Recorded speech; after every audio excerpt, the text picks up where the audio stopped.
आप लोगों को नमस्कार।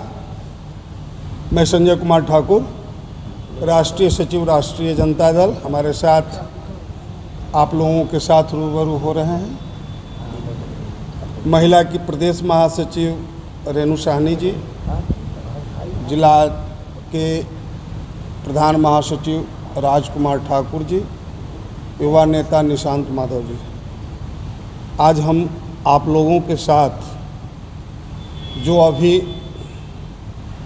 सरकार, बिहार सरकार के द्वारा जो गणना कराई गई और 1931 जब हमारा देश गुलाम था उस समय जनगणना हुआ था। उसके बाद आज कल बिहार सरकार और हमारे माननीय नेता श्री तेजस्वी प्रसाद यादव जी के काफ़ी प्रयास के बाद जब उन्होंने बिहार सरकार को, जब प्रतिपक्ष के नेता थे, तो उन्होंने कहा कि जनगणना देश में हो, बिहार में हो, इस इशू पर उन्होंने बजाते आप लोगों से रूबरू होने के बाद उन्होंने कहा कि मुझे बिहार से दिल्ली तक पदयात्रा करना पड़ेगा, जिसका फलाफल आज सामने आया।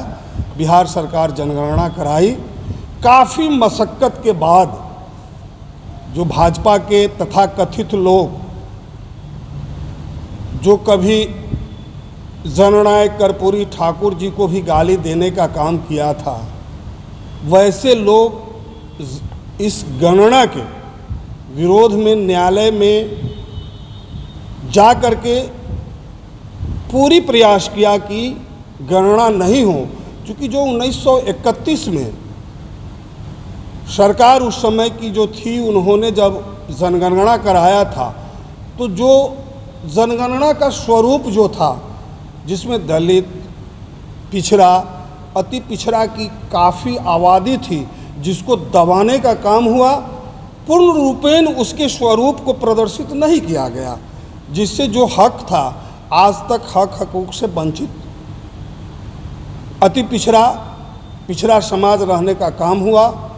लेकिन जब आज बिहार सरकार, हमारे माननीय नेता तेजस्वी प्रसाद यादव जी गणना के उपरांत जो दृश्य आया, आज चौंकाने वाला दृश्य है। आपने देखा कि 36.कुछ% अति पिछड़ा की आबादी है। और मैं एक बात काफ़ी बुलंदी से कहना चाहूँगा कि अति पिछड़ा में हम लोगों के समाज को गांव में खास करके, चूँकि मैं नाई परिवार से आता हूँ, खास करके कहा जाता था कि इनकी क्या आबादी है। आज पूरा बिहार, पूरा देश देखने का काम किया कि 1.59% एक मायने रखता है, एक हिस्सेदारी के लिए मायने रखता है, जिसको काफ़ी दबा करके रखा गया और जिसका फल आज तक है कि बिहार के चाहे राज्यसभा हो, लोकसभा, विधान परिषद, विधानसभा, कहीं भी जो भागीदारी मिलनी चाहिए, आज एक भी सदस्य नहीं है।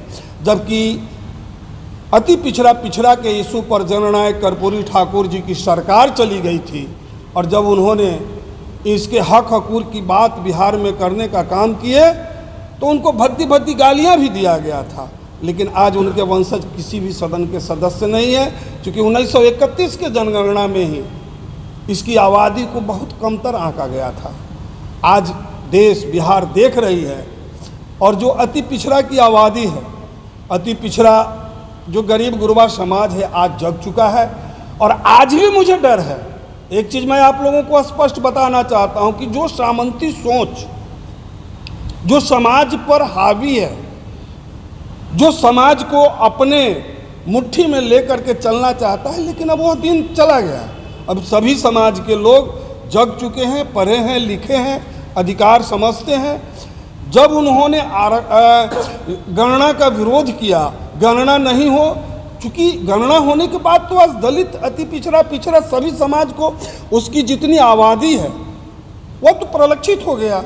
और जब प्रलक्षित हो गया तो निश्चित उसको उस आबादी के अनुसार हक चाहिए। और जब उस आबादी के हक चाहिए, जब अपनी आवाज़ को बुलंद करेंगे, तो मुझे डर एक बात का है कि जो सामंती सोच के लोग हैं पुनः इस गणना के विरोध में किसी न किसी तरह के साजिश को रचने का काम करेंगे, यह मुझे पूरी उम्मीद है। उपेंद्र कुशवाहा फर्जी बताया है जाति जनगणना को। अरे तो उपेंद्र जी को तो आप जानते हैं, नेता तो हैं कोई शक, लेकिन वो अपने सोच से अडिग है। उन्होंने कभी कॉलेजिज्म की बात किया था, कभी शिक्षा की बात किया था उन्होंने, लेकिन आज कहाँ चली गई? आज तो सरकार में है, उनके साथ हैं। तो जहाँ हमारे माननीय जो हमारे राष्ट्रपति महोदय हैं, राष्ट्रपति महोदय को मंदिर में जाने से रोका गया, अभी नए संसद भवन का उद्घाटन हुआ, राष्ट्रपति को आमंत्रित नहीं किया गया, उस पर उनको बयान देना चाहिए था कि उनके अधिकार की बात थी। तो इनको तो लूर नहीं है, ये तो कभी अधिकार की बात करते नहीं हैं। ये तो सत्ता के लुलुपुत कुछ लोग हैं जो बस लगे रहते हैं। क्या लगता है फर्जी बीजेपी आरोप लगा रही है, बीजेपी का कहना है कि हिंदुओं में द्वेष फैलाने का काम किया, बांटने का काम कर दिया। हमको एक चीज बताइए, देश की आबादी हमारी, अब बिहार की आबादी तो क्लियर हो गया कि 13 करोड़ कुछ है। देश की आबादी, आज की आबादी मैं समझता हूँ 140 करोड़ है। पाकिस्तान की आबादी 30 करोड़ है। तो अभी दिन रात जो भाजपा पाकिस्तान और हिंदुस्तान की बात करती है, अभी आपने देखा कि जो G20 की बैठक दिल्ली में हुई और बजाते यहाँ से जो इंग्लैंड के अध्यक्ष, राज्याध्यक्ष वहाँ के जो थे, यहाँ जब उनको जय श्री राम की नारा लगा उनके आने के बाद, तो काफ़ी मर्माहत हुए और अपने सवारी को इटली में रोक करके उन्होंने प्रेस कॉन्फ्रेंस किया। तो जवाब इंडिया सरकार को देनी चाहिए थी, वहाँ बीजेपी को देनी चाहिए थी ना, कि देश को जो शर्मसार करने का काम बीजेपी ने किया। नहीं तो द्वेष फैलाने का बात जो आ रहा है अभी जाति में, जैसे अब आप मांग कर रहे हैं हिस्सेदारी का, जिसका कम है तो उसके द्वेष फैलेगा नहीं। नहीं, बीजेपी देश की आज़ादी में कहाँ थी? उनके जितने लोग थे, द्वेष का बात कर नहीं, मैं आप जो कह रहे हैं मैं उसी का बोल रहा हूँ कि हम हिंदू, मुस्लिम, सिख, ईसाई, जैन, बौद्ध सभी मिलकर देश की आज़ादी को मैंने किया था। अब तो हिंदू बट गया ना। कहाँ हम हिंदू बट गया है? बट गया ना। अब हिसाब से मांग रहे हैं कि जनसंख्या जिसकी जितनी हिस्सेदारी, तो अब तो कई कास्ट को क्या अभी 10%, 10.56% जो लोग खोज रहे हैं उनकी आबादी है। 10% आर्थिक रूप से उनको गवर्नमेंट ने, भारत सरकार ने देने का एक रात में काम किया। तो क्या हमारी आबादी अगर 36% है तो मैं नहीं मांग सकता हूँ? मैं भी तो अपनी आबादी के अनुसार मांग सकता हूँ। सुशील मोदी आरोप लगा रहे हैं सर लालू तेजस्वी इसका श्रेय न ले, क्योंकि हमारी सरकार रहते हुए जाति जनगणना को हमने किया। देखिए, वो बड़े नेता हैं, सुशील मोदी जी बड़े नेता हैं, और उनकी अब हम बीमारी भी नहीं कहेंगे, क्योंकि उनकी आदत है कि पेपर और मीडिया में बने रहने का। कभी दबे कुचले और समाज के अंतिम व्यक्ति का मोदी जी ने बात किया है क्या? अभी तक आप उठा करके कभी भी देख लीजिए, सरकार में रहे या विपक्ष में रहे, कभी उन्होंने बात किया क्या? क्या परिचय हो गया? संजय कुमार ठाकुर, राष्ट्रीय सचिव, राष्ट्रीय जनता दल।